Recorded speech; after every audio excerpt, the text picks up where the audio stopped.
from blissful ignorance to a shattered reality in the blink of an eye. One moment, I was a loving husband. The next, I was clutching a manila envelope filled with betrayal. My wife, Jean, entwined with Seymour, their deceit laid bare.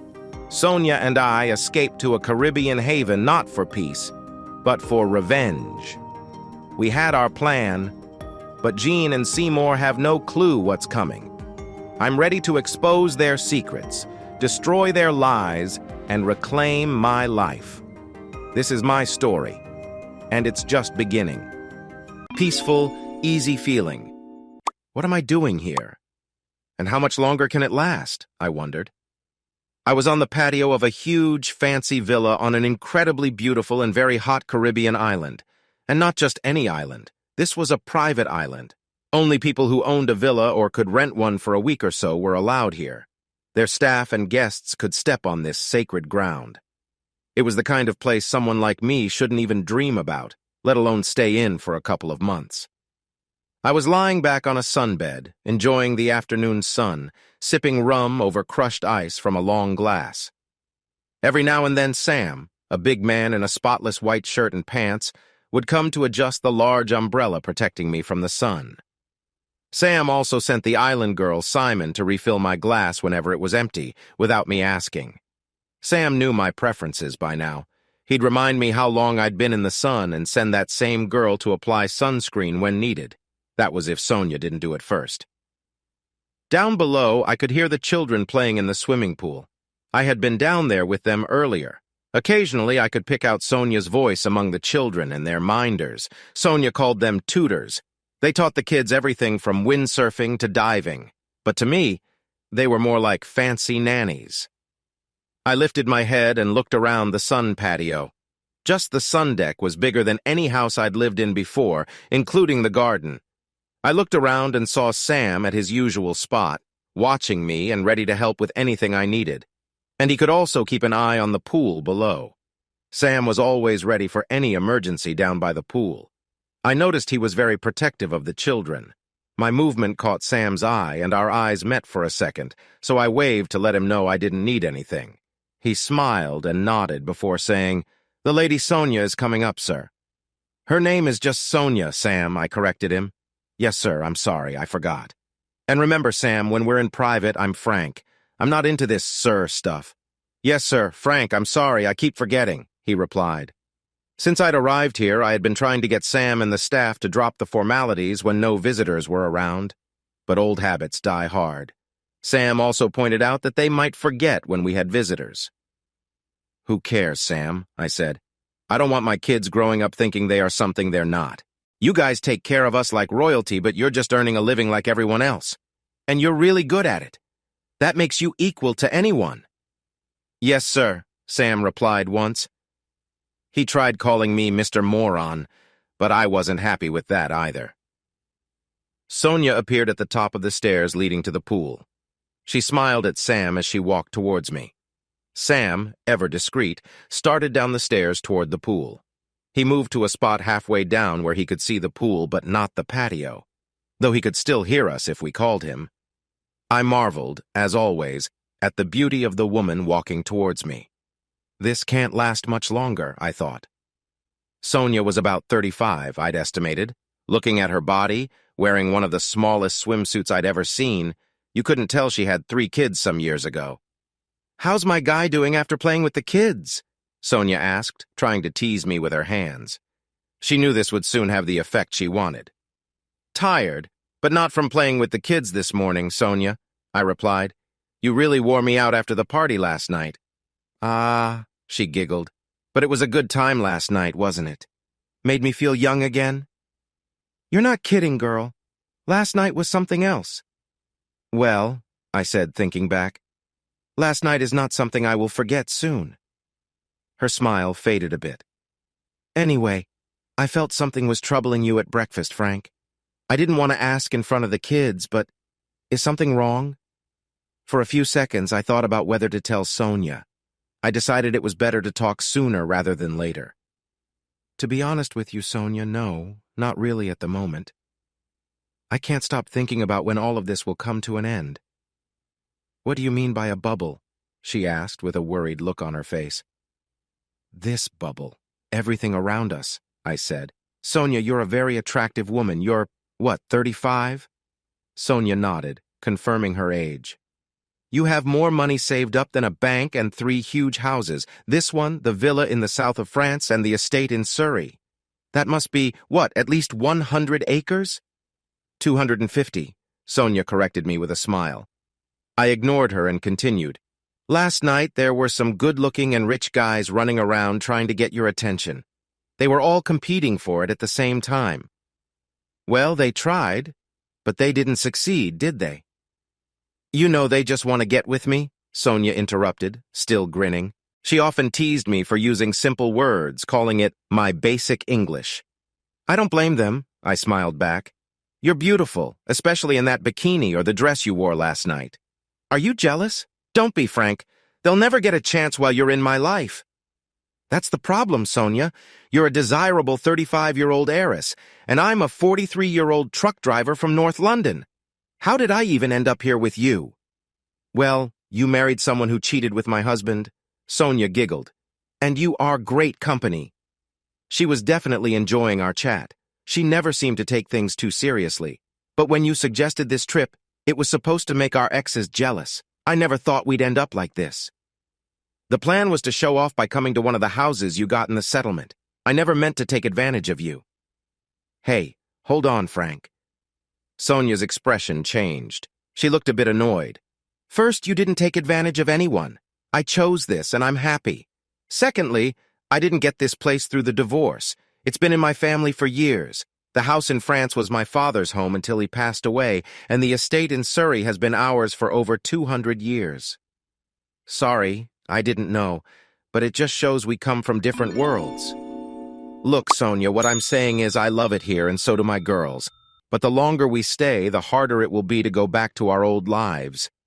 What do you mean by going back to normal? Sonia asked. Sonia, I love being here with you. I've started to care for you a lot.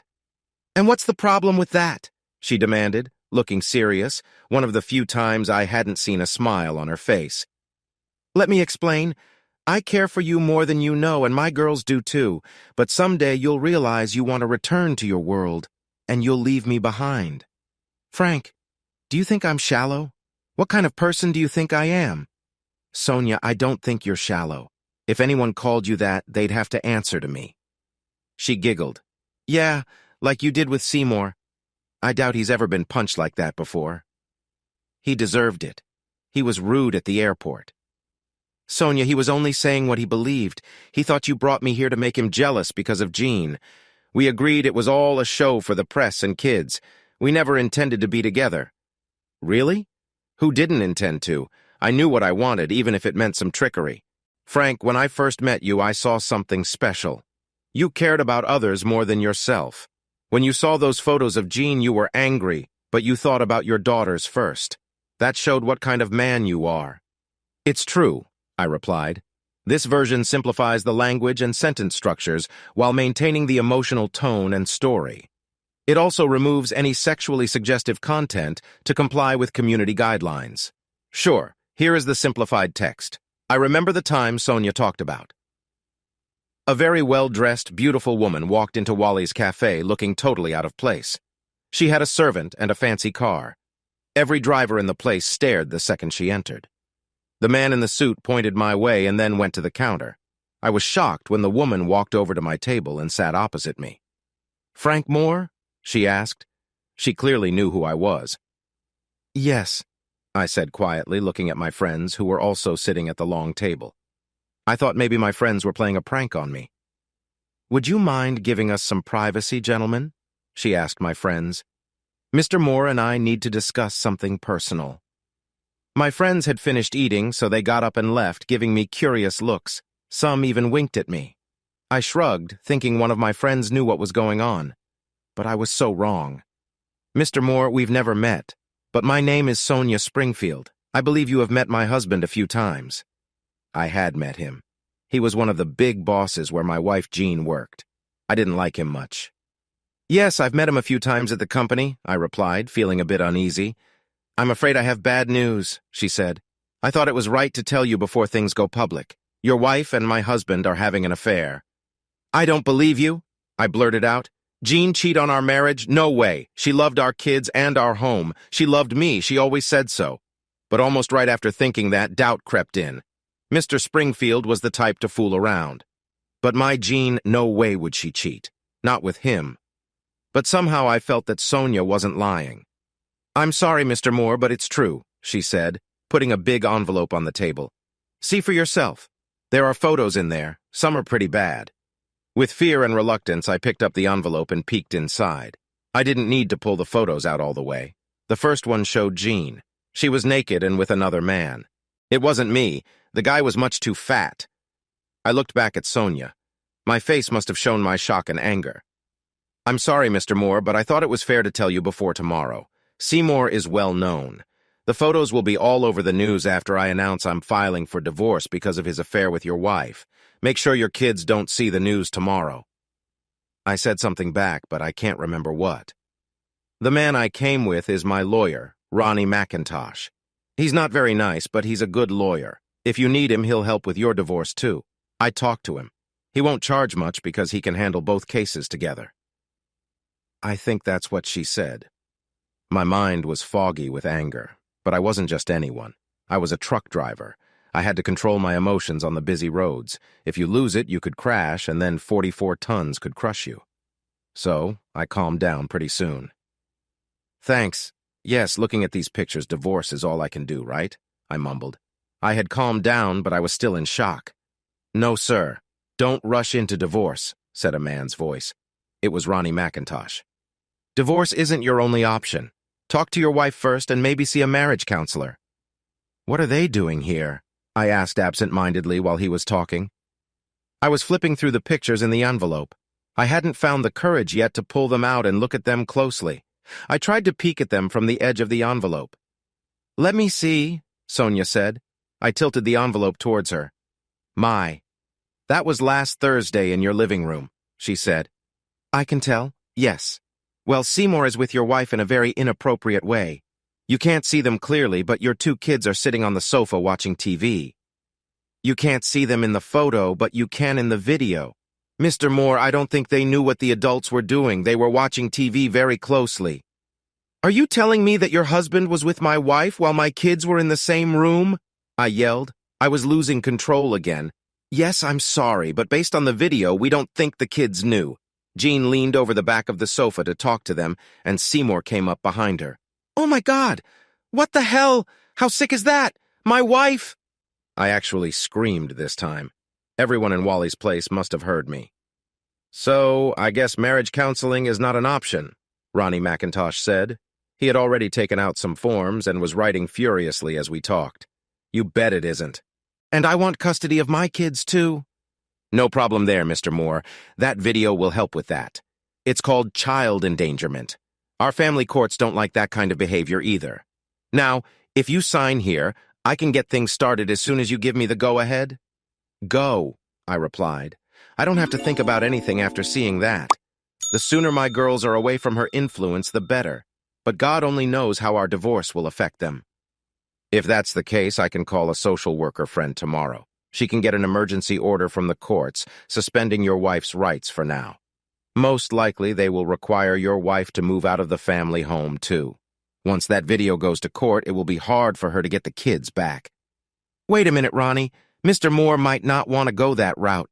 It would be easier on the kids if we keep social services out of this. You know what those people can be like once they get involved? Mr. Moore might lose control of everything," Sonia interrupted. "Yeah, you might be right, Sonia. They can get too eager and strict," Ronnie said. He thought for a moment. "Frank, is it okay if I call you Frank?" I nodded. "Were you planning on being home tonight before we told you about this?" Ronnie's voice trailed off. "Yeah, I was. But how will I keep my cool with Jean?" "I don't know." "It might be better if you stay away from your wife until you've had time to get used to the idea. Can you make up a reason to stay out of the house tonight?" Ronnie asked. "Yeah, I can call Jean and tell her my car broke down, but why?" "To give us time to prepare. And don't worry about your wife being alone with Seymour tonight. Sonia will take care of that. If you're not home, you won't lose your temper and let her know you're planning for divorce and custody. I can rush the paperwork and get it done first thing in the morning. You'll have to take tomorrow off from work and pick up your kids from school at lunchtime. Do you have any relatives nearby where they can stay for a day or so? Yeah, my sister lives close. The girls stayed with her last year when Jean and I took a second, don't laugh, honeymoon. Good. If all goes to plan, we'll deliver the papers to your wife at the same time we serve Seymour. We might have to delay the news conference for a couple of hours, Sonia, he said, turning to her. I don't see any problem with that. We'll still have time for the evening news, and the newspapers wouldn't get the story until Saturday morning anyway, Sonia replied. Good. I'll have someone at your house with you tomorrow afternoon, Frank. When your wife shows up, she'll already know to expect trouble. It's best if the kids aren't around if things get ugly. It's not good for them to hear those kinds of arguments. We'll have some still photos from that video and maybe a copy of the tape ready to play in your home player. You can just tell her to pack her bags and leave. If she refuses, we'll tell her we'll give the tape to social services and they'll make sure she never sees her two girls again. Can they do that? I asked. Absolutely. They can do almost anything if they say it's for the children's safety. The family courts support them. A divorce court judge will too. Now they're more careful and might throw away that video of Seymour and your wife in the room with the kids because it was taken illegally. But family courts aren't too strict about that. To them, evidence is evidence, no matter where it comes from. I signed the papers that Ronnie McIntosh gave me. As he and Sonia got ready to leave, I pulled out a picture of my once happy family from my wallet and looked at it. I was sure Jean wasn't going to take my girls from me. They are beautiful. Sonia came around to look at the picture over my shoulder. Yeah, they look like their mother. This is going to upset them. I have 3 kids myself, a boy and 2 girls. It's hard on them, too. I don't think Seymour was there much for them, but he is their father. Why do people have affairs? Don't they think about how it affects the children? I asked. I don't think they consider that, Frank. You don't mind me calling you Frank, do you? Just call me Sonia. We'll probably meet again, even if it's only in divorce court, she said. Most people do call me Frank, I replied. I'm sorry to be the one to tell you this, Frank. Ronnie said he'd do it. He's a good lawyer, but to him it's just a job. I thought you would handle it better knowing I'm in the same situation. Thank you, Sonia. I expect we will meet again, I said, shaking her hand. I also shook Ronnie's hand. They left, and I went out to my truck and called my boss to explain what was happening. I trusted him. I'd worked for him for years. He even offered to call Jean to tell her I had a breakdown and wouldn't be home until the next day, but I said I'd do it myself. He wasn't too happy when I said I needed the next day and the whole next week off, but he understood I needed to make arrangements for the children. Calling Jean was easier than I thought, almost too easy. It felt like she didn't care if I came home or not. Then I talked to my girls for a while. That was hard to do without getting emotional. That Friday didn't go as expected. I picked the girls up from school at lunchtime without any problems and took them to my sister's house. I had told her earlier what was going on and knew I would need her help with the girls. She had been through a divorce too, so she knew how losing a parent can affect kids. A woman named Rachel from Ronnie McIntosh's office was waiting at my house when I got back. Rachel explained that she was a lawyer specializing in divorce and child custody cases. It seemed Ronnie McIntosh was the top lawyer at the firm, and he had specialists in different areas. Rachel was good-looking and likely in her late 40s or early 50s. She seemed nice, but sometimes her words had a hardness to them, showing she could handle any situation. She seemed less surprised by the day's events than I was. Just after 2 o'clock, Rachel got a call from Ronnie. He had given both Jean and Seymour their divorce papers when they returned to the office after lunch. That's when I found out things wouldn't go as we'd hoped. Jean and Seymour were surprised by the papers, but they quickly pulled themselves together. Jean said something to Seymour about moving the schedule up, and they both smiled, although Ronnie thought Jean looked more confident than Seymour did. Seymour likes to be in control. We caught him off guard, and he doesn't like it, Rachel told me confidently. I bet he's scrambling now, trying to regain control. Rachel got another call and found out Jean and Seymour had gone to a lawyer's office. Figures, Harcourts. They specialize in divorce and are very expensive, Rachel said with a smile. I like a good fight, and we've got them in a tough spot. She grinned. But I think we should take precautions, she added. Rachel went out to her car and came back with 2 more briefcases. She had brought a small one with her when we went into the house. From one of the new, larger cases, she took a book and hid it among others on the bookshelf in the living room. She placed a small ornament among others on the mantelpiece in the dining room. "Do you smoke?" she asked. I said I did, but was trying to quit. Rachel asked which brand I smoked and for my lighter. She took the lighter and placed it on top of a pack of the same brand of cigarettes, which she took from her briefcase on the kitchen counter. "That should cover all the likely places," she grinned. I must have looked confused. "Microphones," she grinned. "It's good to have a record of everything said during these times, especially if Harcourts are involved. I expect one of Seymour's people to show up here with your wife, and they will definitely have a recording device. So keep your cool, okay? I think they plan to make you look bad, maybe by saying you were cruel to her or a wife-beater, but you're not guilty of any of that, right?" "Do what?" I answered, confused. I didn't understand what Rachel was saying. "Frank, your wife gave up way too easily. I think she planned to leave you soon. Didn't you hear her talking about moving the schedule up?" "Oh my gosh. Do you think Jean wanted to divorce me?" "Yes. I think Seymour and Jean wanted to leave you and Sonia and move in together. Sonia did say she felt someone was watching her in Paris earlier this year. I bet Seymour was trying to catch her cheating. He would do better in a divorce if he had proof she was unfaithful." "Do you think Sonia cheated?" I asked. Rachel knew Sonia better than I did. "Frank, I wouldn't guess what Sonia does. She was a wild girl back in the day. She gave her dad a hard time. Then she started seeing Seymour, and since then she's been good. But anyone can cheat if the situation is right. That's all. Love and being faithful are hard. Who can you really trust?" "That's a bit gloomy," I said. "Do you think?" "A few years ago, one of our clients' loving wife framed her husband for her lover's wife's murder. When the husband got out of prison, she tried to kill him too. She was probably crazy, but he had no idea she cheated on him. He thought she loved him the whole time." "Wow, sorry. Excuse my language, I apologized after I heard that story. It made me think you can't trust anyone." "It's okay," Rachel replied. "You'd have a hard time saying something that would shock me. I hear all kinds of stories in my line of work. There will probably be some heated words when your wife shows up anyway."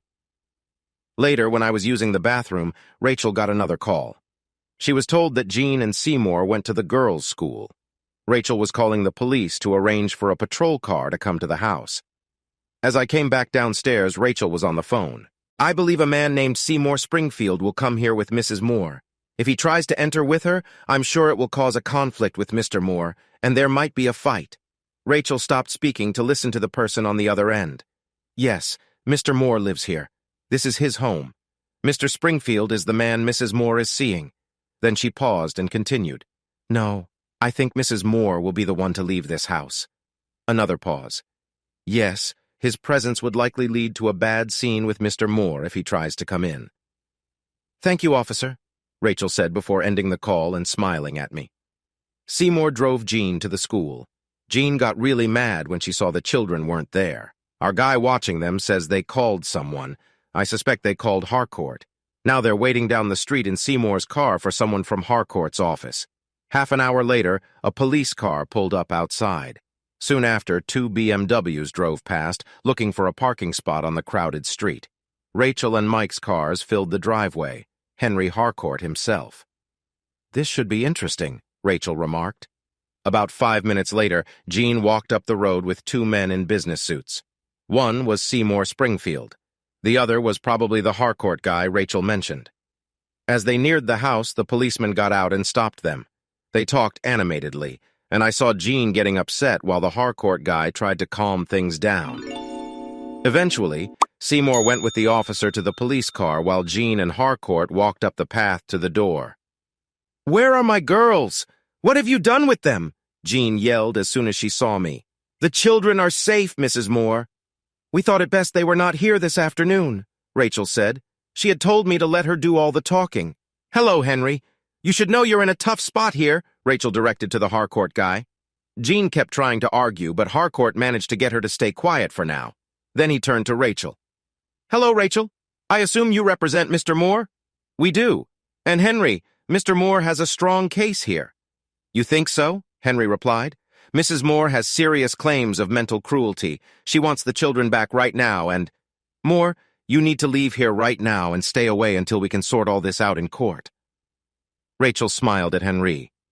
Let's not waste time. Before you make a mess of things, I suggest you and Mrs. Moore watch the video we have ready for you in the lounge.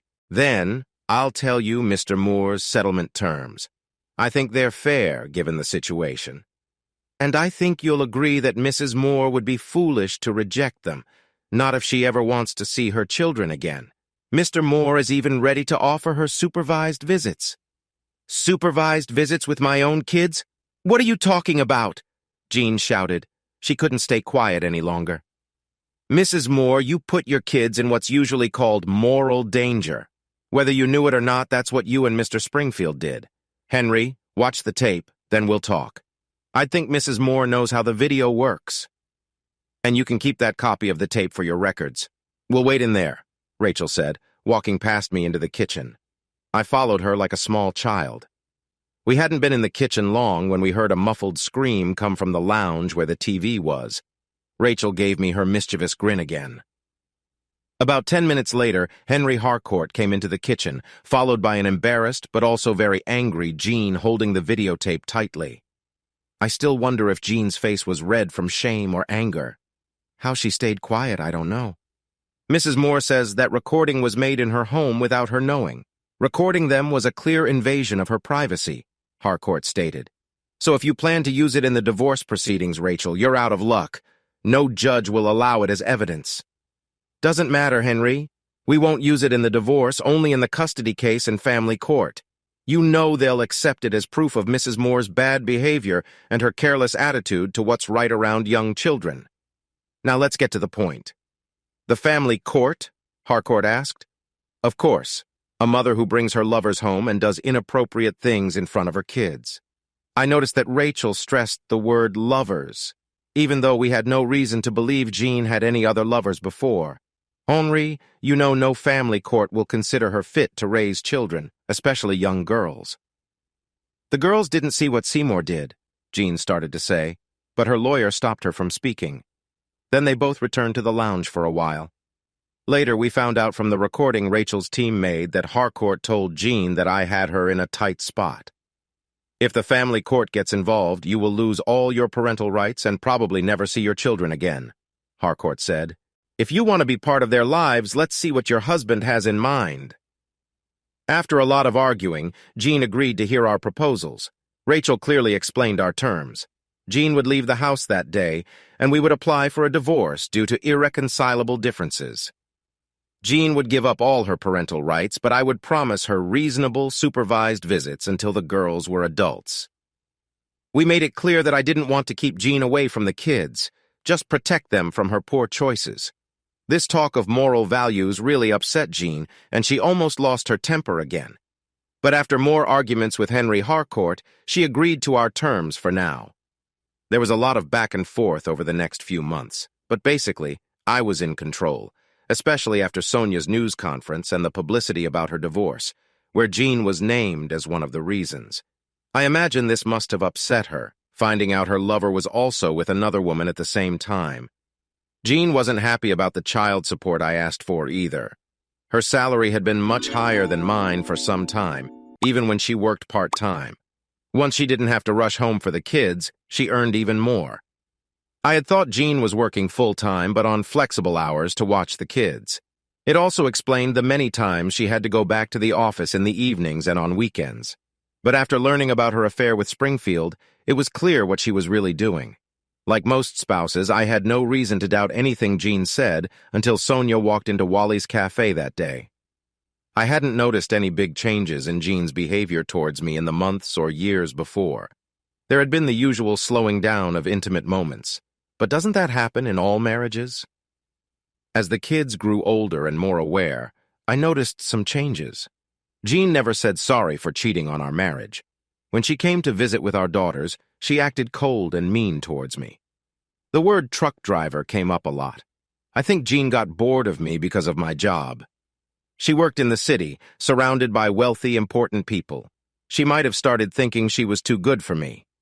Surprisingly, the girls seemed to handle their mom leaving pretty well. But years later, I found out they had guessed that their mom was misbehaving. For a 7- and 9-year-old to figure this out showed I hadn't been very observant about what was happening at home.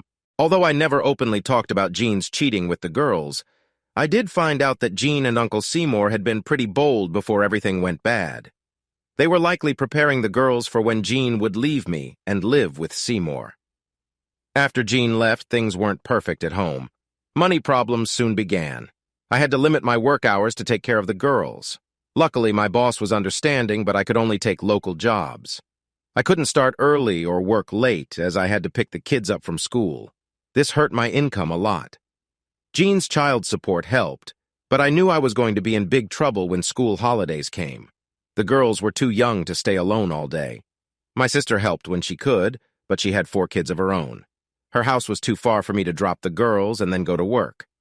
We thought about buying a bigger house together, but Sue had a new boyfriend, John. He was a nice guy, and we hoped he'd be a better husband for her. I had to stop working during the school holidays and live off my savings for a while. I figured we could manage by cutting back on our lifestyle for a few years until the girls were old enough to stay home alone. My social life took a big hit. Rachel stayed in touch and often visited with her husband. Rachel scolded me many times for not asking Jean for spousal support when I had the chance. My pride got in the way of that decision. Rachel's husband took me out for a couple of beers while she stayed with the girls. Rachel always mentioned that Sonia, whose ex had cheated with Jean, asked about the kids and me. Honestly, I had almost forgotten about Sonia. Other than our spouses cheating together, we had nothing in common. My divorce moved forward quietly while Sonia's was dragged out in court and talked about in the papers and on TV. I avoided the news to keep my girls from hearing their mother's name in a bad light. But the girls were smart. They knew more than I thought. I never spoke badly about Jean in front of them. Rachel and her husband had become regular visitors. They kind of adopted my girls as grandchildren, which was nice since my only close family was my sister. On a couple of Saturdays, they took the girls out to give me a break. One time they went to the zoo or a museum, and the girls made some new friends. On my daughter Cheryl's 10th birthday in April, I was surprised by the day's events. Jean came over for Cheryl's birthday party, which Sue had planned. It was just a simple tea party. Sue brought her kids and her new boyfriend. He and I spent most of the time in my garage. The tension when Jean and I were in the same room could be cut with a knife. Cheryl didn't invite any school friends. She probably didn't want to advertise that her mom no longer lived at home. Jean often had Seymour drop her off when she visited the kids, even though she had her own car. I think she did it to rub in my face that she was with him. But maybe Jean just didn't think about how embarrassed her daughters would be. All day, Susan hinted that more guests would come later, but she didn't say who. I thought it might be Rachel and her husband. They had grown very close to my 2 little kids over the last few months. Surprisingly, Susan served Cheryl's birthday tea early in the afternoon. We all sat at the same table, cheering as Cheryl blew out her cake candles. After that, I went to the kitchen. My plan was to wash dishes, but really I just wanted to avoid Jean. I noticed lots of untouched Tupperware boxes full of cakes and other treats in the kitchen. It looked like there was enough food for another party. Maybe Jean had planned it this way or took a hint from Susan. Around 5, Springfield arrived to pick Jean up. He didn't come to the house. He just stayed in his car and honked the horn. As Jean walked to the car, Rachel and her husband appeared, walking down the road. Parking was tough, so they had to park further away. Cheryl, Annette, and I were watching Jean leave from the front door. I was puzzled because Rachel and her husband had 2 kids with them. Springfield was very interested in them. He even got out of his car and said something I didn't catch. At first, I thought he was talking to Rachel. Then, one of the little girls holding her hand said, "Hi, Daddy," and waved. But Springfield's attention was now on the people following Rachel, who I hadn't seen yet. It was Sonia and her other child. Both Sonia and her boy waved at Springfield. Sonia also gave Jean, who was still by the car, a big smile. "Thanks, I think I got the better part of the deal," Sonia called out. I didn't understand what she meant. I thought she was talking about her ex-husband.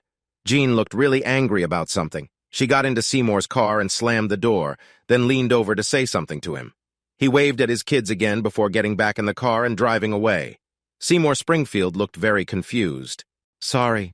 I hoped they'd be gone before you got here," Rachel said when she reached the door. "Sonia has wanted to talk to you for weeks. Susan and I thought it'd be nice if her kids came to Cheryl's party. They got along so well the other day." I gave Rachel a puzzled look, and she smiled wickedly back at me. Her husband gave me a look that said, "This isn't my fault." "Hi, Frank. Can we join the party?" Sonia asked, ending the silent standoff between Rachel and me. Before I could say more than, "Hello, Sonia," Susan rushed out and hugged Sonia like they were old friends. Sue then ushered everyone inside. "We thought Cheryl deserved to have other kids at her party," she told me later when we were alone for a moment. "Cheryl is still shy about bringing school friends home, with everything mine went through, but that was a couple of years ago. We thought Sonia's kids, having gone through similar stuff, would be good friends for your two." Then she hurried off to cater to the new guests. Cheryl and Sonia's 10-year-old son, Dominic, known as Tadpole, hit it off quickly. If they'd been older, I might have worried. Annette Sheila, Susan's oldest, and Sonia's 8-year-old twins also got along great. Susan's younger kids were playing on their own. After Sonia's crowd arrived, it felt like a real children's birthday party. Rachel and her husband organized all the games. They clearly loved kids. I later learned that they had married late and couldn't have kids of their own, so they liked to act as grandparents to their friends' children. "How are you holding up?" Sonia suddenly asked from behind me when I stepped outside for a smoke. "I never smoke in the house. She must have startled me because she giggled when I turned around." "As well as can be expected. How about you?" I replied. "Not much different. Seymour was never home much, always trying to make another shady deal. Or so he said. More likely he was." "Weren't you suspicious of him?" I asked. Sonia's answer made me think she had been. "I was foolish to fall for Seymour's lies in the first place. He had me under his spell for a long time. I should have known I couldn't trust him. When someone is as sneaky as Seymour in business, I should have wondered what his true feelings for me were. I don't think my father ever liked or trusted him either. Am I glad Dad took steps to protect my inheritance? Absolutely. Seymour is a real jerk. I feel sorry for his wife a bit. She doesn't know what she's in for long term. Well, I don't feel too bad. Serves her right for what she did to me and the girls. I must have been blind. I had no idea she was fooling around on me. Seymour can be very charming, Frank. He could charm birds out of trees. I doubt your wife knew what hit her. But she'll get a big wake-up call eventually. If she's smart, she'll keep her job. She's really good at it, Is she good? Or did she get where she is because of your husband? More like the other way round, I think. Seymour doesn't have a lot of control in that firm. And Gina's good, even if she doesn't know it. She has a lot of influence with the board members. They see talent in her. Seymour probably hooked up with her for bad reasons. I don't know what kind of look I gave Sonia when she said that. Honestly, I wasn't even sure what Jean did at her office. Neither of us brought our jobs home. Maybe that was a mistake, and we drifted apart because of it. I told you, Frank, he's a real jerk. Seymour will try anything to get ahead in business. I'm sure that's why he married me in the first place, because my father was the chairman of several companies Seymour worked for at the time. But my father had a really bad heart attack a few years back and retired to the south of France. Knowing Seymour, that's probably when he thought I was no longer useful. Because my father tied up my inheritance before he died, so Seymour couldn't get it. I think I must have said I was sorry about her father's death then. We then talked about our parents and the few family members we had left. After that, we talked about our children and our hopes for their future, and my hurt over Jean's cheating. Sonia told me she didn't work outside the home. She smiled when I said she was a stay-at-home mom. Her smile got bigger when I said I didn't blame her, with all the work of looking after the home and 3 kids. Sonia was still smiling when Susan came out of the house to find us and said Tadpole was looking for his mom. "Mr. Moore, can Cheryl and Annette come over to our house tomorrow? I want to teach Cheryl how to dive," Tadpole asked me as soon as we walked in. I guessed he meant Cheryl, and that teaching her to dive would just be him showing off on the diving board. Sonia had told me that's why Dominic got his Tadpole nickname once he learned to swim. She had trouble keeping him out of the pool. "Sure, if they want to, and your mother doesn't mind." "I can't see why not," I replied. "Susan, why don't you bring your kids over too? I'm sure they'd like to play in the pool." Sonia quickly asked my sister, "You can all come for lunch." So the next morning found me with my 2 kids and Susan's oldest in my car.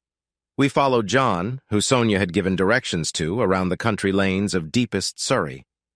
It wasn't very warm that day, though it was sunny. I mentioned the temperature to Susan when we met at her house. She said that the pool must be heated or Sonia wouldn't have invited the kids over to swim. I was just starting to think John was lost when he turned through an arched gateway into the drive of a huge country house. I had expected a big house if it had its own pool, but not this huge place. There was even a gatehouse next to the entrance arch. I wasn't sure we were at the right place until Tadpole and the twins came running out. When we got to the end of the drive, the kids jumped out of the cars and disappeared into the mansion as Sonia came out. There was something about Sonia I couldn't figure out.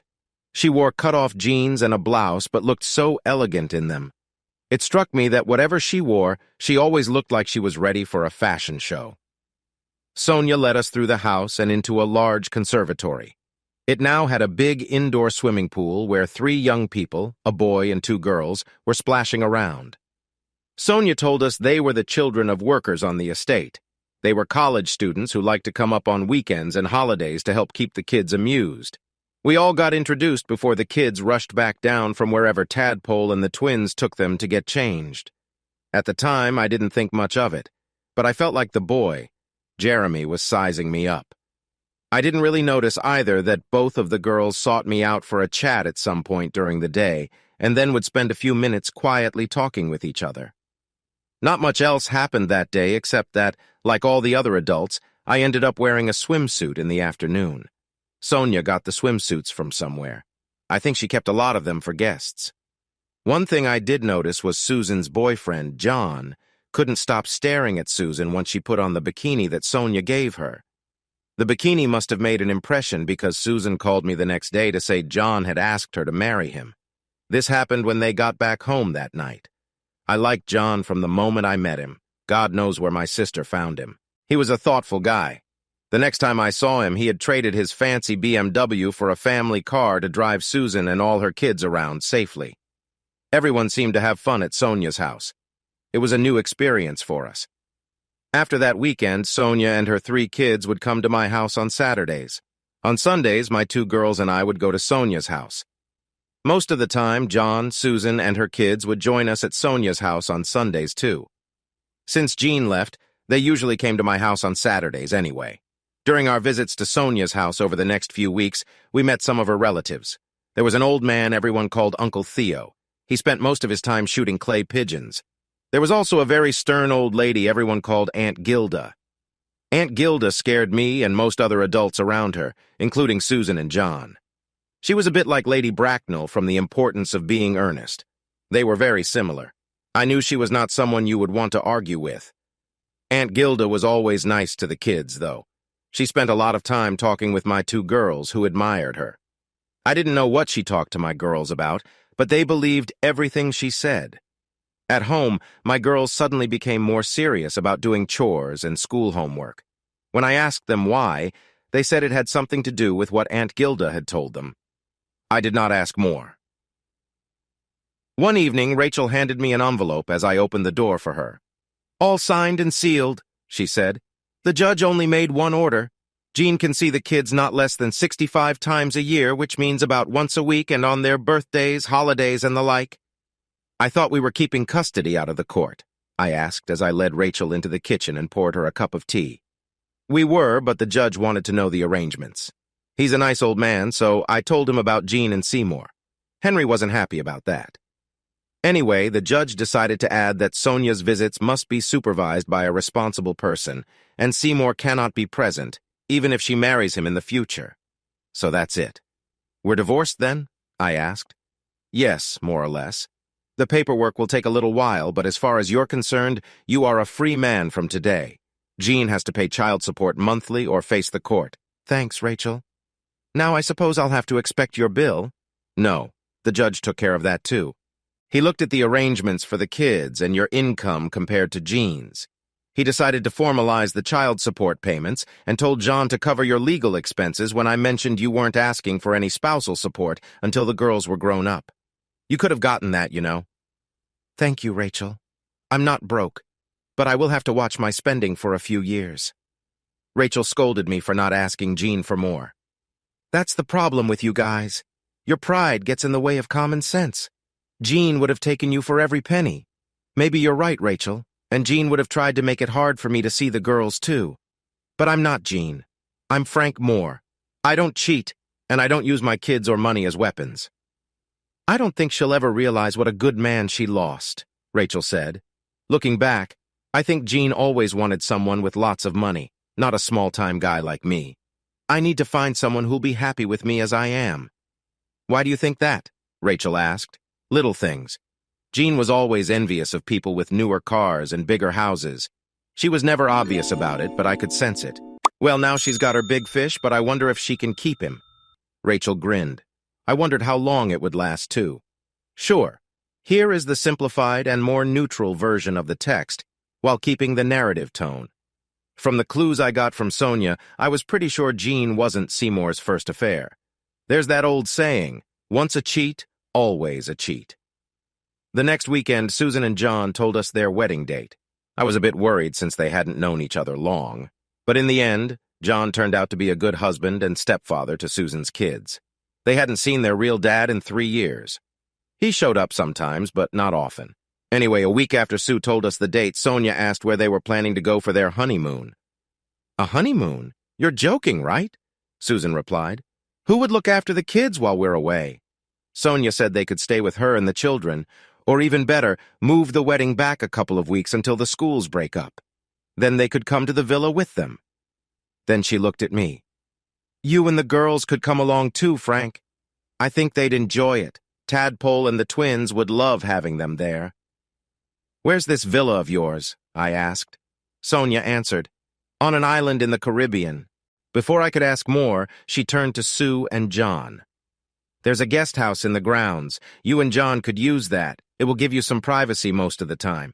Your kids can stay with Frank and me in the villa. That way, they can see you every day, but you'll have your own space at night. One of the kids must have overheard us.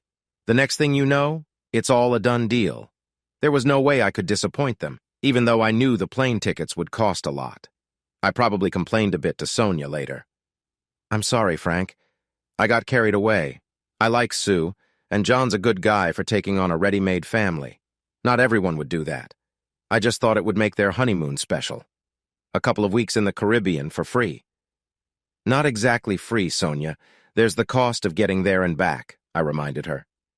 Frank, I know you're worried about expenses. Don't worry about the flights. I'll take care of them. I don't think that's a good idea, Sonia, I started to say. Before you say anything else, my father was a big shareholder in an airline. We still get a large discount whenever we fly. Plus, with the size of our group, we'll get an even bigger discount. So please, let me handle the flights. It's got nothing to do with pride, I said. Frank, I know you well enough by now, but honestly, I had another reason for inviting you, Cheryl and Annette. Tadpole thinks Cheryl is like a gift from above to him. He already said he wants to stay with Aunt Gilda this summer instead of going to the villa, so he must really mean it. Sonia smiled at me. Yeah, I noticed they liked each other, but they're only 10 years old, I replied. Kids grow up a lot faster now, Frank. Tadpole might change his mind when he gets to know Cheryl better. But why did you really invite us? I asked. Sonia grinned. You know my soon-to-be ex-husband is with your ex-wife, right? I nodded. Things aren't as good in their house as you might think. How do you know that? Trust me, Frank. Jean is keeping Seymour on a tight leash and he doesn't like it. She knows about his shady business deals, so he's stuck with her until she gets bored or finds someone else. Really? I asked. Yes, and I thought it would be funny if they thought you and I were becoming more than friends. We could put on a little act to upset them. An act? What do you mean? We let them know when we're flying out and invite them to the airport. Then you and I act more familiar with each other. That should irritate them.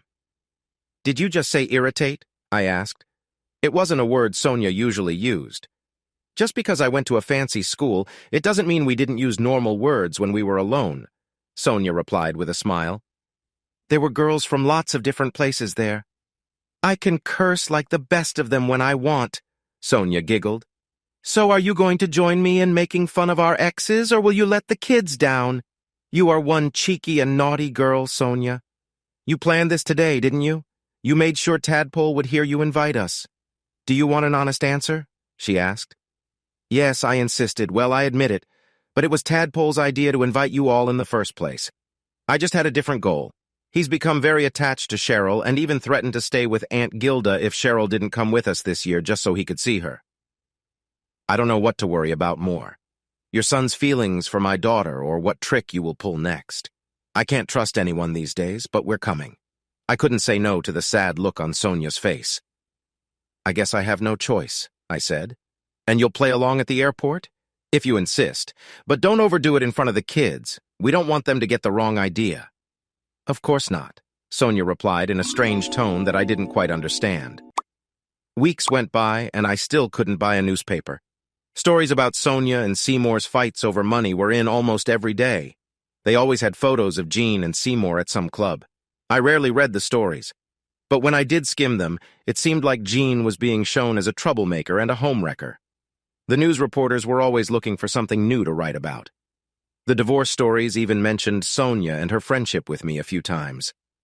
Oddly, there was no hint that anything inappropriate was happening between Sonia and me. I was expecting suggestive hints, but there weren't any. Jean started visiting the kids for an hour or so a couple of evenings each week. Seymour usually dropped her off, and somehow one or two photographers were always around on those days. I thought someone must be telling the press when Jean was coming because they were never there on the days she didn't come.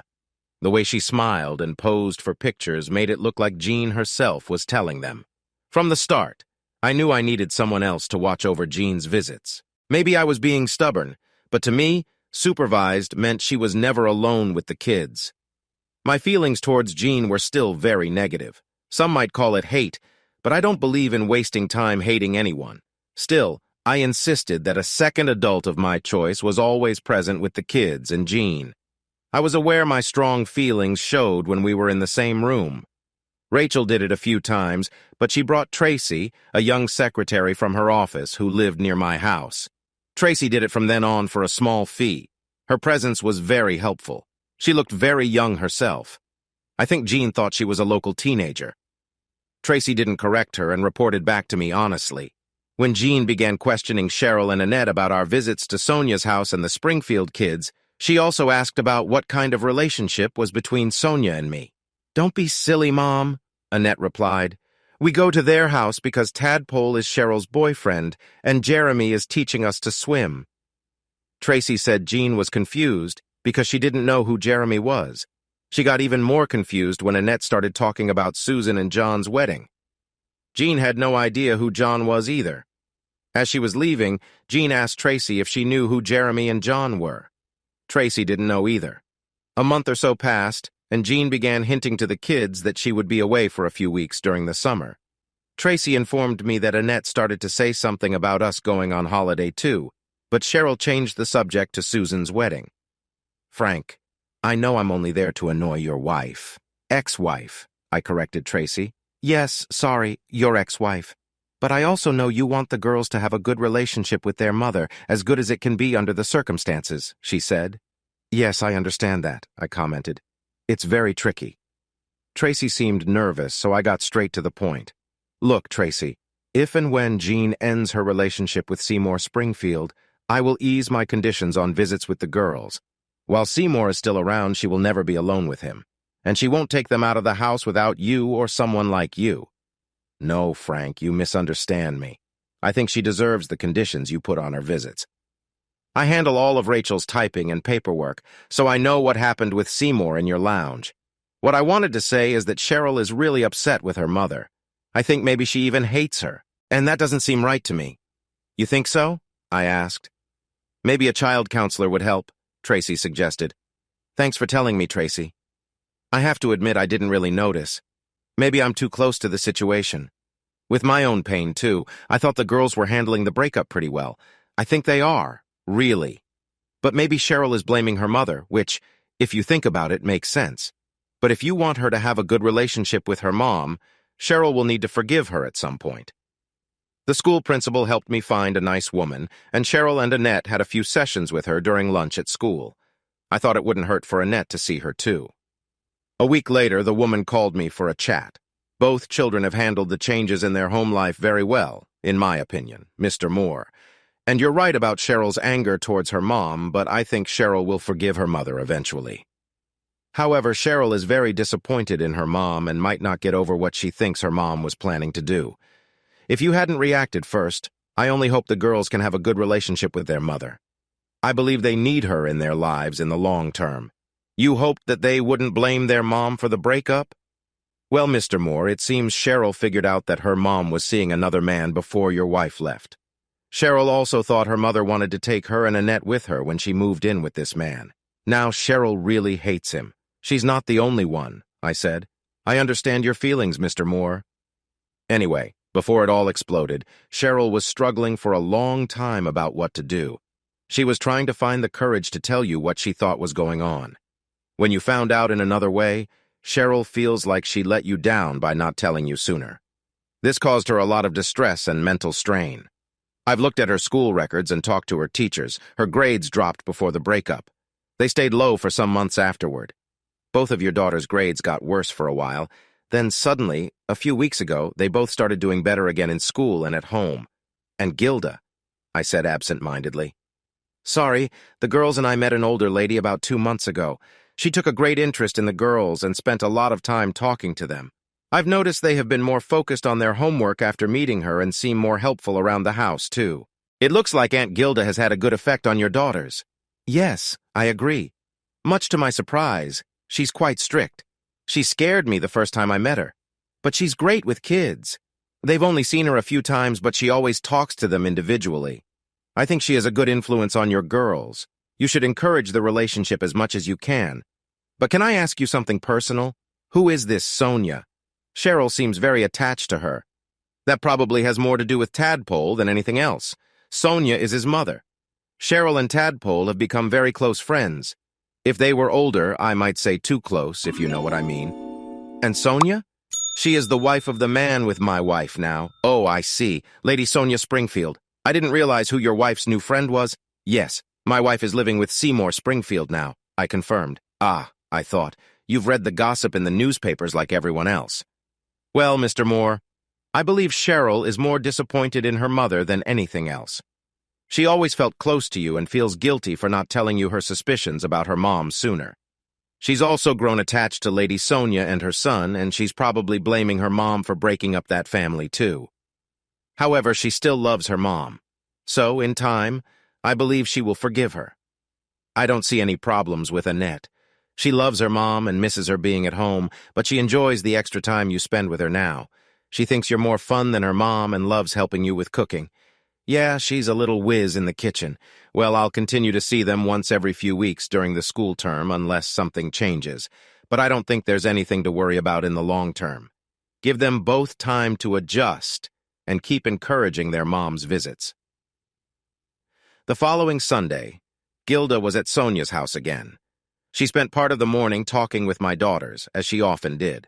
I didn't pay much attention because Uncle Theo had taken me outside. He wanted to teach me how to shoot. I had never held a gun before, and I missed most of my shots. Dominic came out to tell us that lunch was ready. Uncle Theo thought calling Dominic Tadpole was silly. He always called him Dominic.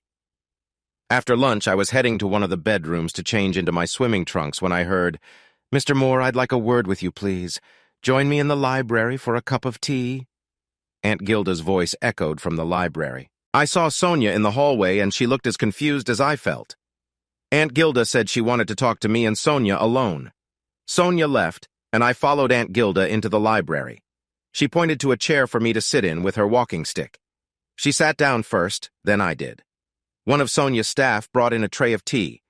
After thanking him, Aunt Gilda turned to me and said, "Frank, what's all this about you having my girls see a counselor?" I noticed she called my daughters her girls, likely out of affection. I explained, they've had a lot of changes in their lives recently. Cheryl has been very angry with her mother. Aunt Gilda seemed to understand. It's not surprising. Her mother made a poor choice getting involved with Seymour. Children are resilient. Cheryl will be fine. Yes, that's what the counselor said. I agreed. See, you could have saved yourself some money if you'd spoken to me first, she remarked. I was grateful, but didn't say that the school provided the counselor. Aunt Gilda handed me a cup of tea and gave me a sharp look.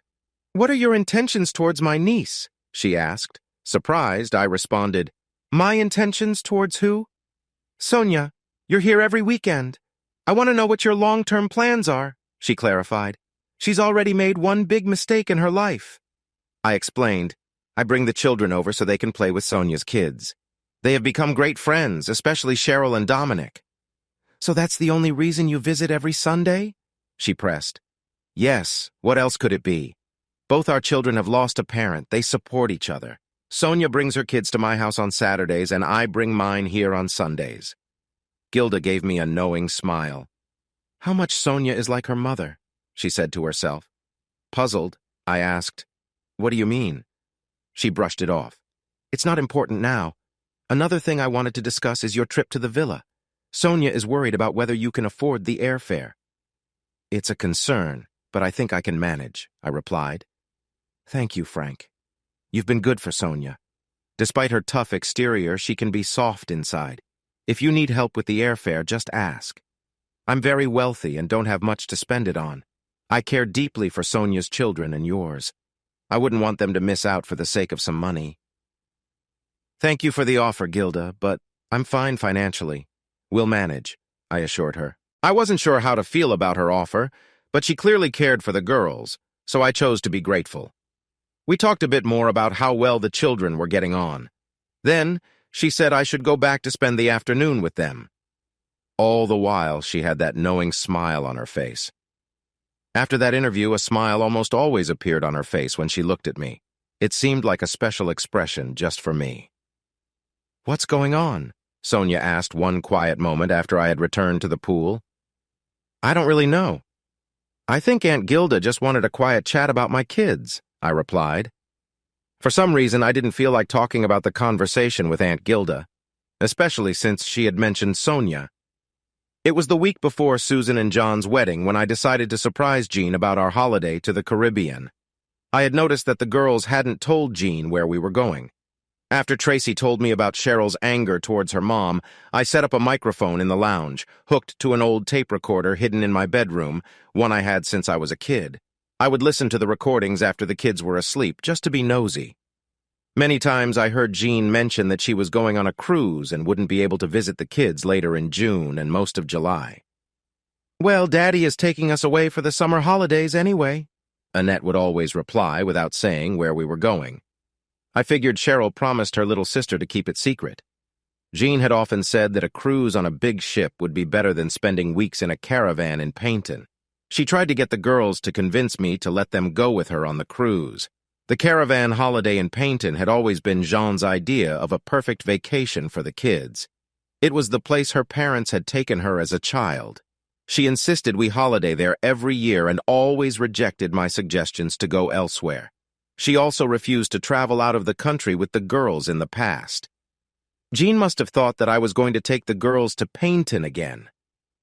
So she got a big shock when Tracy arrived to pick up the girls' passports that I had left on the coffee table in the lounge before she got there.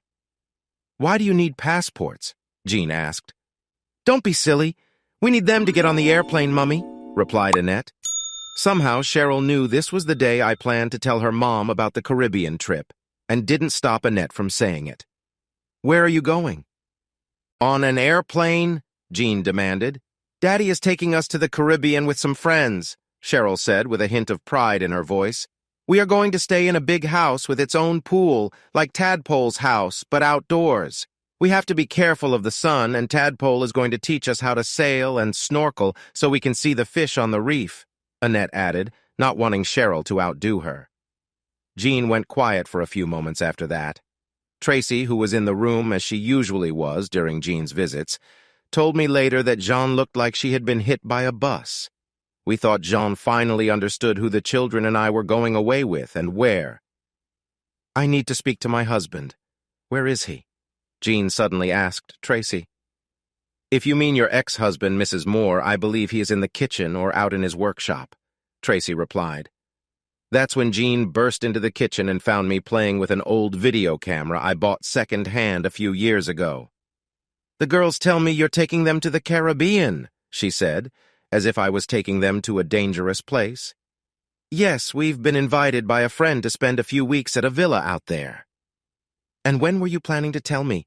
You are breaking your promise already. How can I visit them if they are out there? she demanded. There was a tone of victory in John's voice, as if she had caught me red-handed. I looked up from the camera very slowly. So, what was your plan, Jean? Were you planning to get off your luxury cruise ship a few days a week and fly back home to see the girls? Or is it that you can have a holiday but they can't? Or maybe you just don't like the idea of me going somewhere nice for a change? Well, no, but the Caribbean, there are sharks and things there. I don't want my children getting hurt. I can assure you they won't get eaten by sharks, Jean. They could have come with you on the cruise. I'm sure it would have been much safer. Possibly if you weren't going with that jerk. He's more dangerous to them than any sharks in the Caribbean. But even if he wasn't going, I think you'll find the girls would much rather go with their friends. What friends? Superstars' children. Annette and Cheryl have gotten very close with them. They are like siblings now. Don't look so surprised, Jean. They have a lot in common. They've all had one parent leave them. I didn't leave. You threw me out of the house, remember? I just got in first, Jean. Do you think I don't know you were planning to leave me for golden ballocks? You intended to take my children from me. Don't try to deny it. I think I sounded quite upset. Jean seemed to decide it was better not to argue. When are you going exactly? She asked. Sunday morning. We are all meeting at the airport. Are you coming to see the children off and wish them a happy holiday? I know that man is going to be there to see his kids off. I loved Jean's face. She really didn't know what to say, did she? Susan said while watching the video I secretly took of my talk with Jean that evening.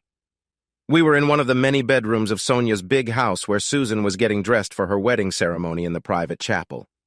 I showed Susan the tape while we waited. Susan wanted to be just late enough to make John nervous. No, Jean is rarely at a loss for words, but she truly didn't know what to say this time. I smiled back at her. I wonder what she'll make of Susan began. Then she stopped herself. Make of what? I asked. I know my sister, and her face showed she was thinking before she continued. You know, Sonia is planning on giving Seymour the idea that you and she have something going between you. I wonder what Jean would make of that. Probably nothing. Lady Sonia Springfield and me having something? Come on, Susan, no one would believe that. Jean might be silly sometimes, but she can't be that silly. What's so silly about you and Sonia getting together or having a fling? Susan, we're talking about an upper-class woman here. Sure, Sonia lets our kids play together to keep her children happy. That doesn't mean she wants to be with someone like me. What's wrong with you? You have more class in your little finger than Seymour Springfield has in his whole body. Just because Jean couldn't see that doesn't mean Sonia can't. Susan, you have to understand these high-class folks. They like to pretend everyone is equal. But when we, the common folks, start thinking above our station, they quickly put us in our place. I don't think Sonia is like that at all. Come on, Susan, you know what this is about. It's about getting back at Seymour. I'm sure Sonia has only invited us over to annoy him. In a way, she's rubbing his face in it. Seymour isn't allowed near Jean's kids, but I'm here every weekend with his, and now she wants to make him believe that we are together. Sonia is just winding him up, that's all. Once she's had her fun, she'll be out of our lives in no time. You think, Susan? You saw that guy who turned up here last Sunday to see Sonia? Do you have any idea how much that car must have cost? Whatever his name was. I'll tell you. Over £250,000, and that's without insurance or filling the fuel tank. He's more the type that Lady Sonia will end up with. Trust me, someone with flashy clothes and a lot of money to spend. Not someone like me. Sonia has her own reasons for wanting us around. So, I'm just waiting for this to end and wondering how the girls will take it. Cheryl has gotten very close to Dominic. Maybe I shouldn't have let things go this far. But you do like Sonia, then? You know, you have a thing for her? Sue asked. I never said that, I didn't. She's a very beautiful woman. If you ask me, Jean will never match up to Sonia's grace, style, or class. To me, her ladyship always looks ready to walk on a runway. If Seymour wanted a trophy wife, he'll never find another Lady Sonia. God knows what he was thinking by taking my woman. No, I don't mean her looks. I mean, do you like Sonia as a person? Yes. Well, yes, of course I do. The person I've seen so far, anyway. But I have to believe it's all an act. Remember, I know why she started being so friendly with us in the first place. You do? And what reason was that? To upset Seymour.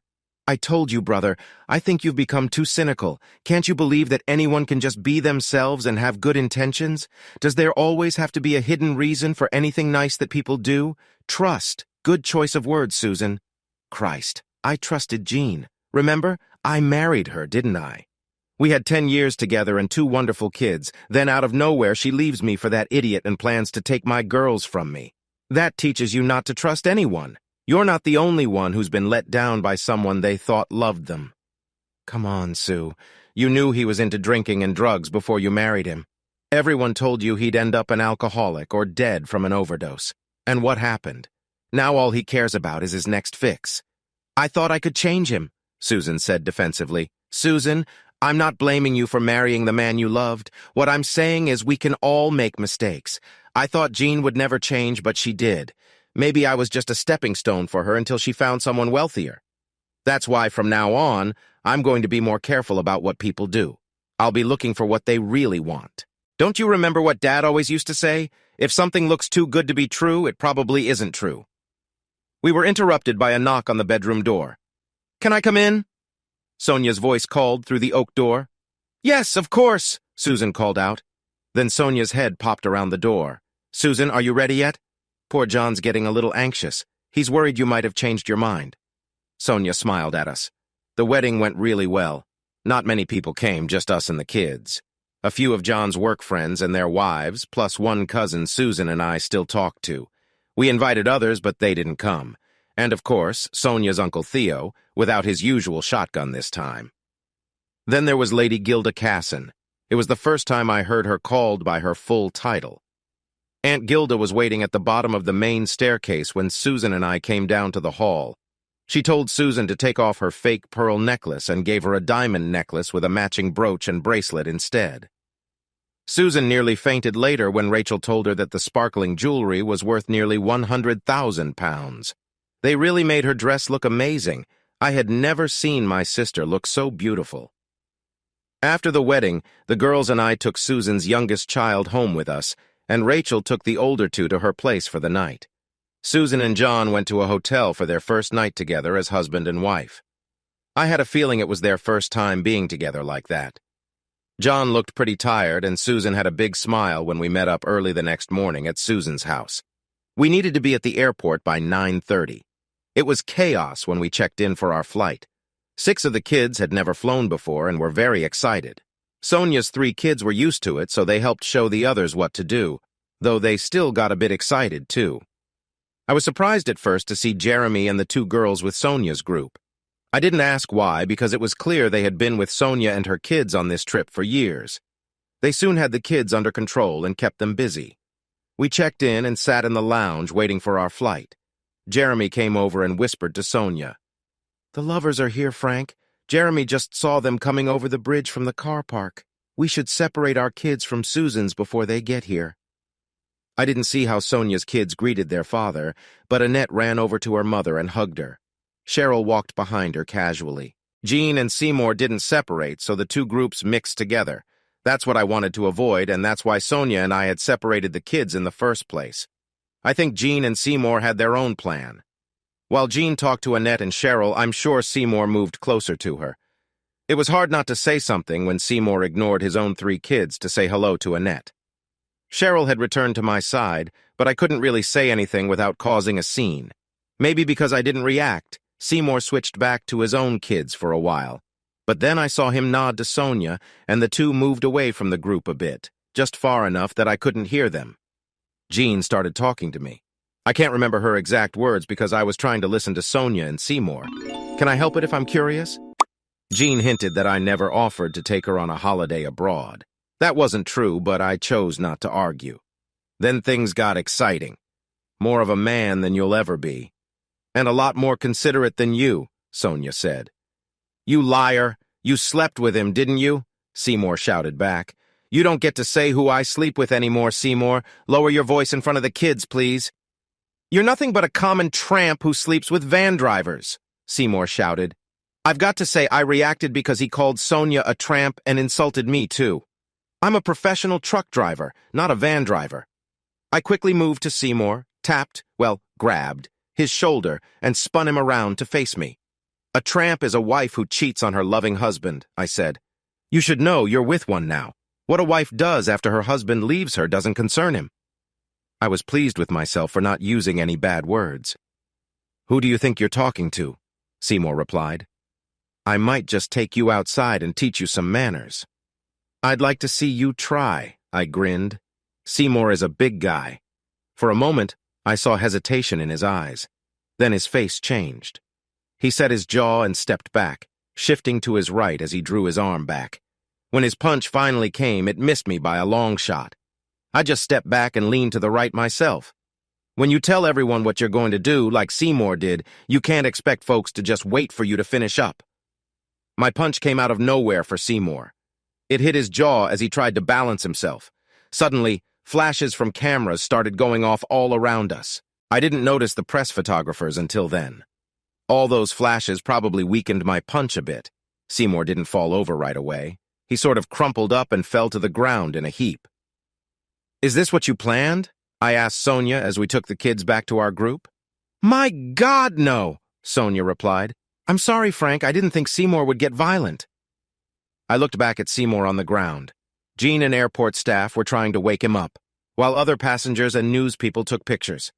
Live by the sword, die by the sword, I said. What? Sonia asked. I don't know if it fits perfectly, but I've always wanted to say it, and this seems like the best chance I'll ever get, I said. Sonia smiled and gave me a quick kiss on the lips. It fits perfectly, she said after the kiss. That was the first physical contact between us besides shaking hands. I must admit I liked it. No one talked about the fight at Heathrow on our flight to Jamaica, at least not to me. The 6 of us adults were in business class. The 9 kids, Jeremy and the 2 girl minders, sat in economy class. Sonia had brought the girl minders to look after the children. We visited them often during the flight. After they calmed down from the initial excitement, they mostly slept or watched movies. It was clear that Sonia, or Lady Sonia, was well known and expected at the airport. We were all taken off the plane together and given special treatment. A huge Jamaican man named Sam met us. Lady Sonia's twin girls hugged Sam. They seemed happier to see him than their father at Heathrow. Sam was introduced to Susan's children and my 2 girls, who were told to listen to him because he was in charge of the villa and their safety. Finally, Sam met Susan, John, and me. Nice to meet you, sir. If you need anything, just ask, he said to me. You can drop the sir, Sam. I'm not knighted, I joked. He laughed. I will try to remember that, Frank. We took a coach to the harbor and then got on a large boat for the journey to the island where the villa is. We had a meal on the boat. It was dark and nearly midnight when we arrived at the island dock. I noticed that another boat had brought our luggage. Men and women were carrying the bags up a path to the villa. Out of habit, I went to get my own bag, but Sam stopped me. I can carry my own bag, Sam, I said. Mr. Frank, do you let people drive your truck when you deliver goods? He asked. No, I replied. I'd lose my job. Then let the staff do their job. You're on vacation, and they are here to take care of you. I looked at him and smiled. Okay, Sam, this is your island, I said. Thank you, sir. I think we'll get along fine, he said. Our chat was interrupted by a little scream. We turned to see Simone drop her bags and hug Jeremy, who had just gotten off the boat. Sam chuckled. We told her Jeremy couldn't come this year as a joke. She was very upset. So they are together? I asked.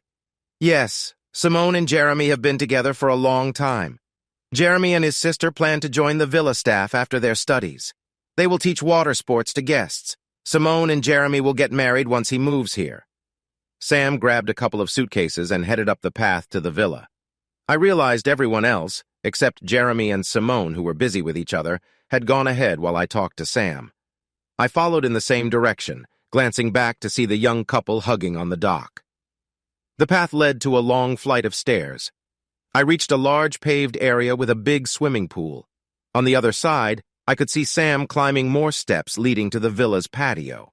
The place looked huge to me. I thought it would be big enough for all of us, but soon I found out it wasn't just big. It was huge. It had separate wings on many levels, wrapping around the hillside. Someone told me later that it was meant to be a private villa, but it was also built to have extra wings, like a hotel when the family wasn't there. These extra wings helped cover the costs of running the place. There were smaller villas around the grounds that Sonia called summer houses. Susan and John were sent to one of these smaller villas so the newlyweds could have some privacy. I had no idea where the kids went when they entered the villa. Staff members led them to their own suites.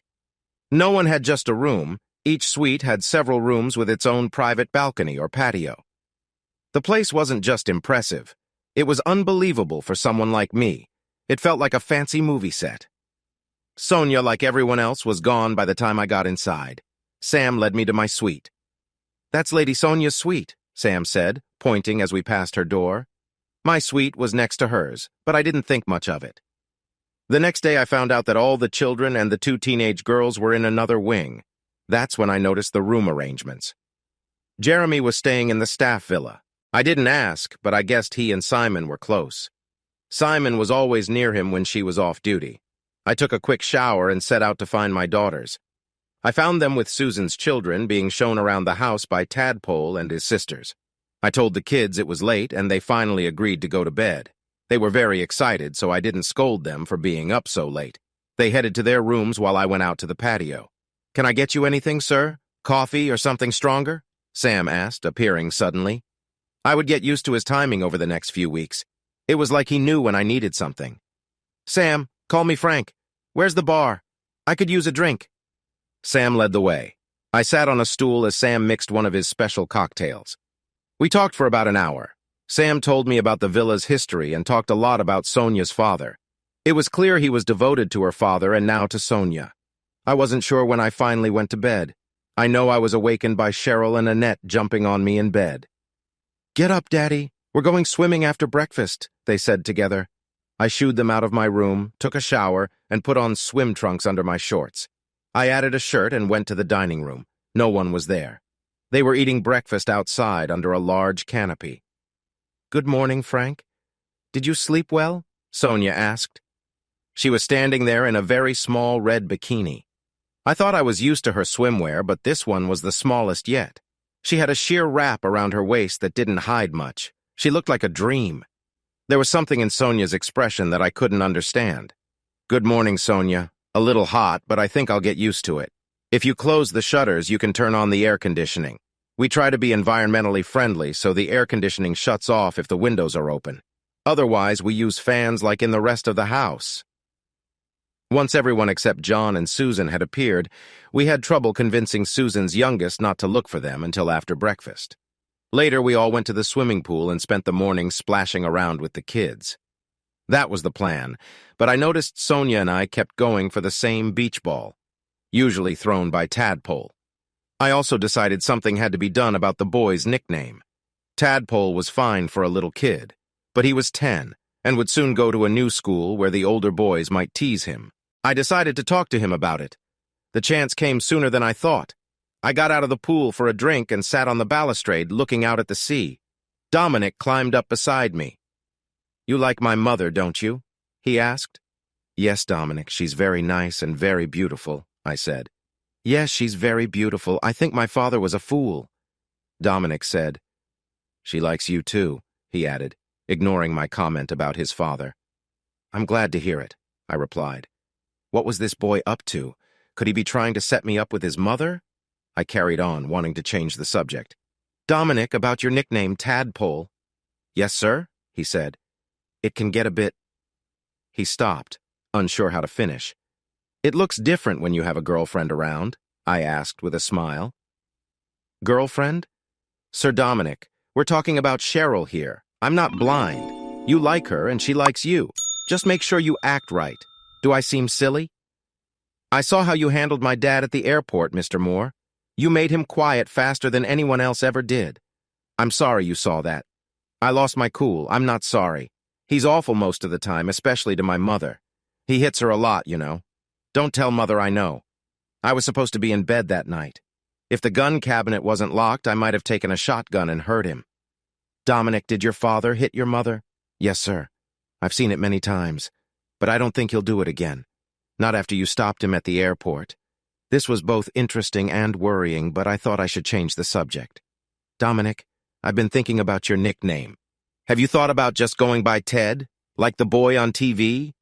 Yeah, you'll lose one syllable and turn a funny name into a strong one. Yes, I like that. But how do I make people call me Ted instead of Tadpole? Leave that to me. From now on, if someone asks your name, you tell them Dominic Paratet. and then just gently stop answering to Tadpole. "Thanks, Mr. Moore. I'll try." He smiled as he climbed down from the railing. I asked him to send Cheryl and Annette over. When they arrived, I told them about Tad's new name. Annette was confused, but Cheryl just gave me a hug and kiss. By the end of the day, Tadpole had become Tad to nearly all the kids. The younger ones took longer to remember. The surprising part was how quickly Sonia and the staff picked it up. I felt like Sonia had been watching us as we talked. She gave me a lovely smile when I first called him Tad. Later, while we played around in the pool. After dinner that evening, I was standing alone on the patio.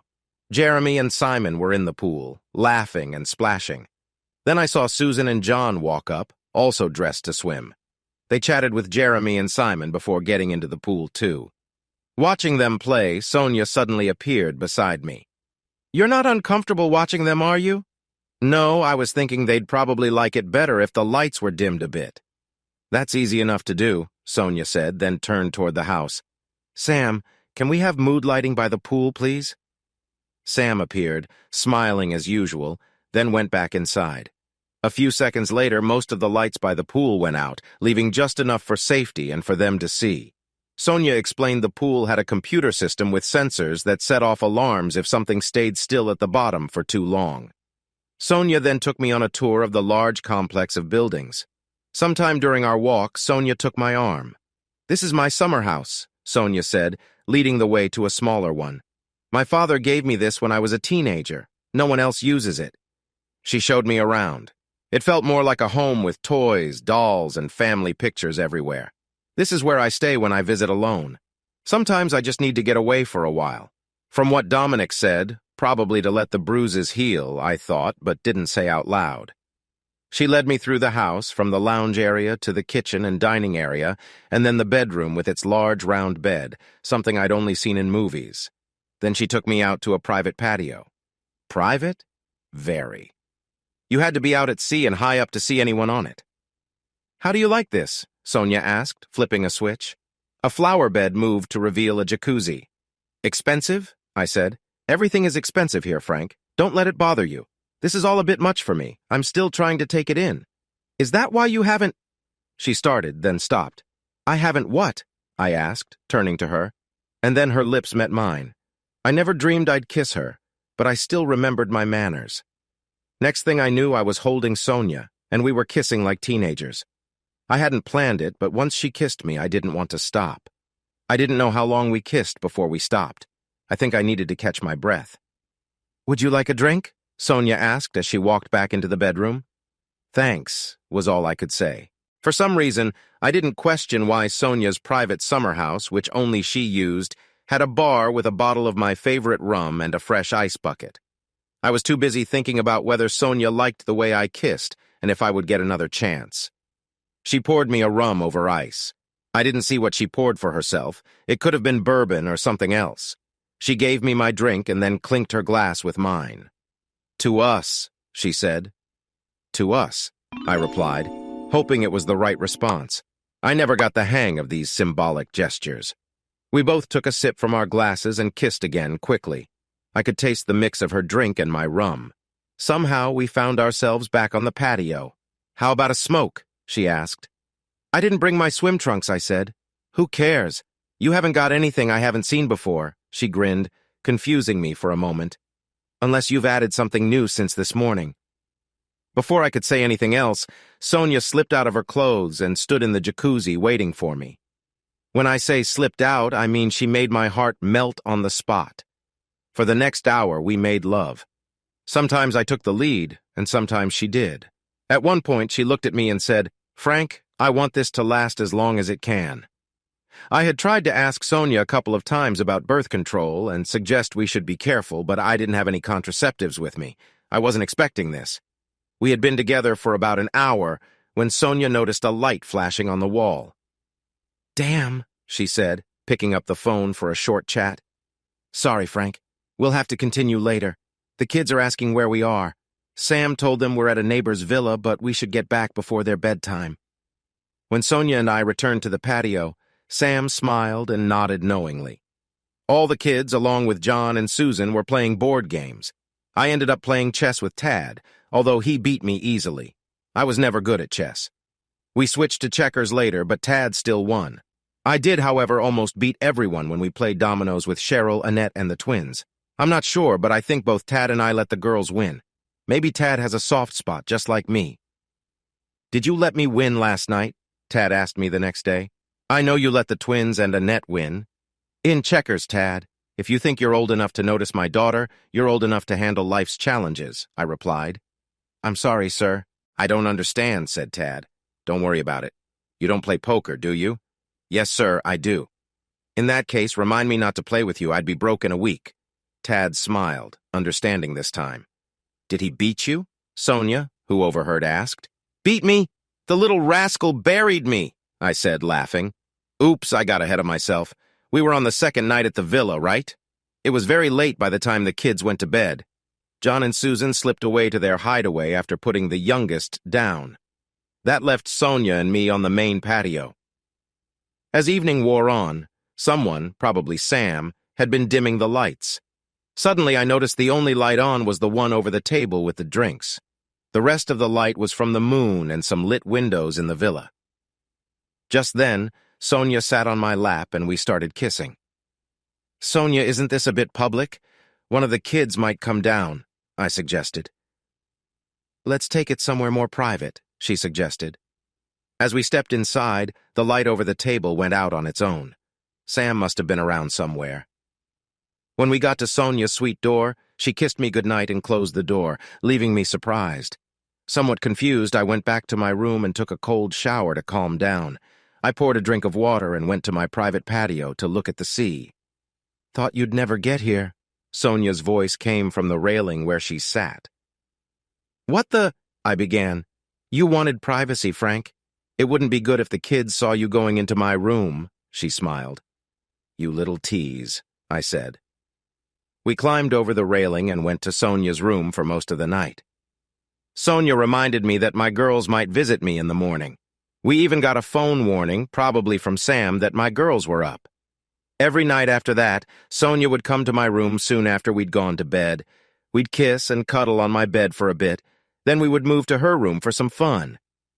Even though I was getting worried, I was falling in love with Sonia.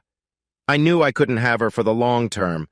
I'd loved Sonia even before we flew to the Caribbean, but I tried to ignore the fact. The next month was full of swimming, water activities, and parties at the nearby villas. Many people staying at or owning other villas on the island would come to visit Sonia. There were film and pop stars, politicians from both Britain and America, a few members of the British aristocracy, and some very rich and handsome men who, I believed, were looking to replace Seymour once the divorce was final. John and Susan could only stay with us for 2 weeks. They had to go back to work. But Susan's children stayed with us for the rest of our time there. We had planned to stay for the 6 weeks of the school holiday, but plans changed to 2 months. So there we were, 7 weeks into the holiday, and Sonia decided she wanted an afternoon in her private summer house. Sonia brought up our first meeting and talked about what a great guy I was. I might have been in love with her, but I knew it couldn't lead to anything long-term. We came from completely different worlds. "Come on, Sonia. You know as well as I do that you will get tired of me soon." "Why do you say that?" she asked, sounding hurt. "My God, no, Sonia. I've fallen in love with you, but you can do much better than me," I replied. She came forward and kissed me. "Maybe I don't want to do better. Maybe I'm happy with who I found," she said. "And what would Lady Gilda Casson or Uncle Theo say about that?" I asked her. She sat up straight and looked thoughtful.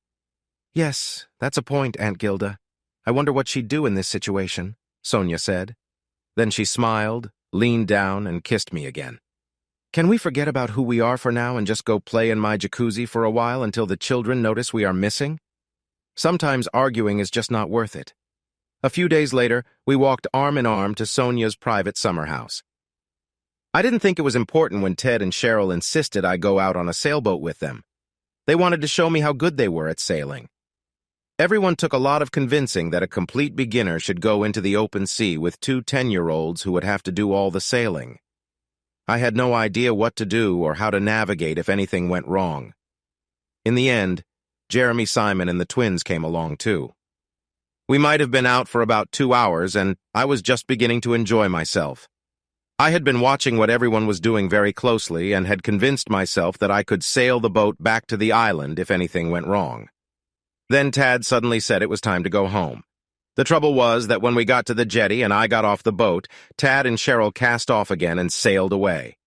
I had no idea what the little troublemakers were up to, but I watched as they met up with Jeremy's boat in the bay. Then both boats sailed off around the headland. The pool was empty and quiet as I walked up to the villa. No one was on the upper patio either. Even Sam didn't appear when I went into the lounge where the bar was. This is all very strange, I thought as I threw some ice into a glass and poured myself a large rum. I'll have a gin and tonic while you're there, young man, a voice said. The voice cut the air like a knife. I nearly dropped the rum bottle. That would have been a waste. Lady Carson, I didn't know you were coming today, I said in surprise. Young man, you know it's Aunt Gilda to the family. Don't you forget that. Anyway, I can't stand it out here. Too hot for me, she replied. But I had to come to sort this mess out. What mess is that, Gilda? Is there some problem with Sonia's divorce? Of course not. No, you're the only problem around here, young man. I knew it. I guessed that Aunt Gilda had heard about Sonia and me. Most likely Sam had reported back. I figured Aunt Gilda was here to kick me out and send the girls and me home. I think Lady Sonia sounds too plain. How about Casimir? It would bring the family name back into use, Gilda said. Sorry, but you've lost me there, Aunt Gilda. After the wedding, I think Sonia should use the name Casimir. What do you think? What wedding? Your wedding. Sonia's, of course. We can't have any illegitimate children in the family. You've lost me completely, Gilda, I said. For pity's sake, Sonia's baby can't be born out of wedlock. The last time that happened was over 100 years ago, and we had all sorts of trouble sorting everything out. Are you telling me that Sonia is pregnant? I asked. Why, of course. Didn't you know? I was about to ask a really stupid question, but then I realized Sonia hadn't had a period since we got there. Anyway, Aunt Gilda spoke before I could finish asking. Dear, the silly girl has tried to trap you, hasn't she? She said she would move heaven and earth to get you to marry her. Looks like she tried playing dirty, she said. She's a lady, and I'm a man, and a good one at that. Sonia's voice came from behind me.